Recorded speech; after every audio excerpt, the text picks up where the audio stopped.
Welcome to Caracomp Insider, where high-tech facial recognition meets real-world intelligence.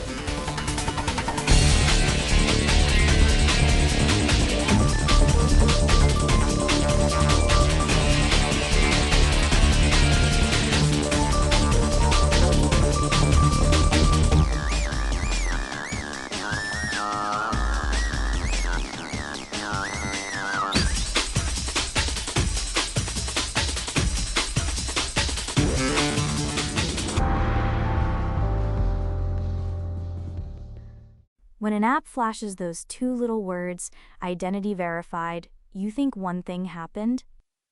Three things actually did. And here's what'll keep you up tonight. A lot of apps quietly skip one of them. If you've ever uploaded your driver's license to open a bank account, or taken that awkward selfie where the app makes you turn your head, this is about you. Because verified feels like a final answer. It feels like a locked door. But it's really three separate locks, and they're not all the same strength. Identity theft cost Americans more than $12.5 billion in 2024, and a big reason is that people trust that word without knowing what's behind it. So what are these three checks, and why does skipping one matter so much? Let's walk through them one at a time. The first check asks a simple question. Is this document real? When you photograph your passport or ID, the system inspects the print quality, the hidden security features, the chip data.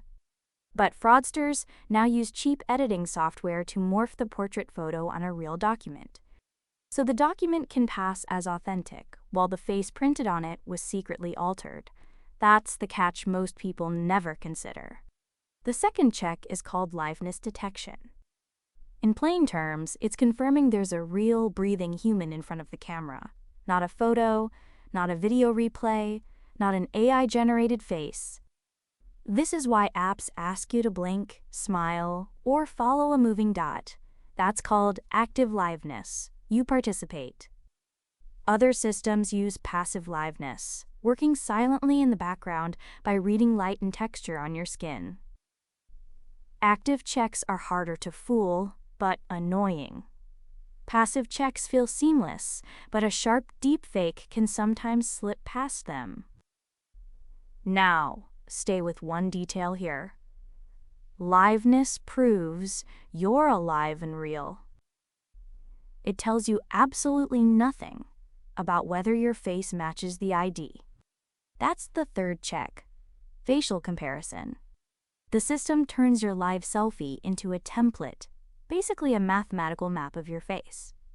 It does the same to the photo on your document. Then it scores how similar they are. A company might set the bar at 95% confidence. Score above it, you pass. Score just below, a human reviewer steps in. So your document can be real, your face can be live, and the match score can still come up short.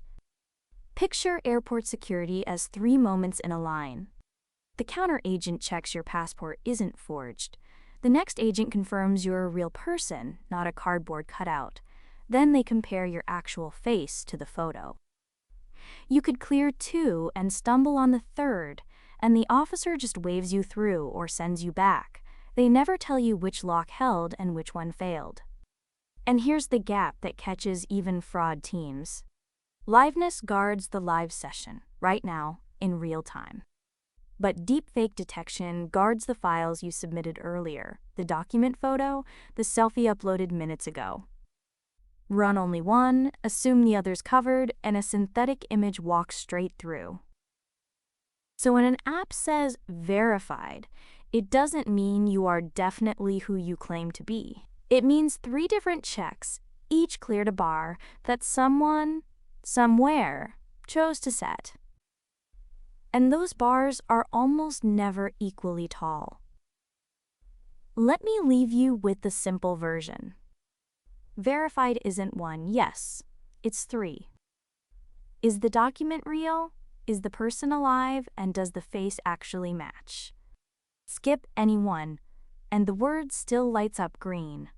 Whether you're an investigator comparing faces in a case file or just someone unlocking an app on your couch, knowing those 3 checks means you'll never take that little green word at face value again. The full breakdown's in the show notes if you want the deep dive. Now you know something most people in this industry don't. Use it. And when you're ready to put it to work, Caracomp.com. We'll see you tomorrow.